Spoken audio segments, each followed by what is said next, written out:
लंडनवरून शिवरायांची वाघनखं जी आहेत ती साताऱ्यात दाखल झालेली आहेत। उद्या त्याचा जंगी कार्यक्रम होणार आहे। त्याच्या शस्त्रास्त्र प्रदर्शनाचे उद्घाटन मुख्यमंत्री, दोन्ही उपमुख्यमंत्री असणार आहेत। काय वाटतं अशा पद्धतीच्या कार्यक्रमांकडे पाहून? नाही, इंद्रजित सावंत म्हणून एक इतिहास संशोधक आहेत, त्यांचं तर मत याबद्दल वेगळंच आहे की खरी वाघनखं जलमंदिरात साताऱ्यात ठेवलेली आहेत असा त्यांचा दावा आहे, मला माहीत नाही।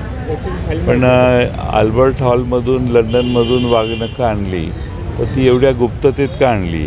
ती सातारच्या संग्रहालयात पोचली, पण ती मागच्या दाराने। वाघनखांचं स्वागत मुंबईपासून साताऱ्यापर्यंत करायला पाहिजे होतं, पण तसं काही दिसत नाही। आणि आता त्या संग्रहालयाचं तिथं जाऊन मुख्यमंत्री, उपमुख्यमंत्री त्याचं उद्घाटन किंवा त्याचं अनावरण किंवा त्याचे सगळ्यांना खुले करणार आहेत, त्याला तिकीट लावलेलं आहे सरकारने। म्हणजे वाघनखं आणण्याचा जो प्रकार आहे तोही भाड्याने आणलेले आहेत वाघनखं। वाघनखं मिळवली नाहीत तर वाघनखं तात्पुरती आणलेली आहेत।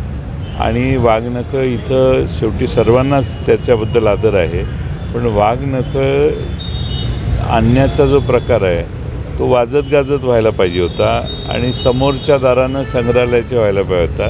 तो संग्रहालयाच्या मागच्या दाराने गुपचूप नेऊन ठेवण्यात आला।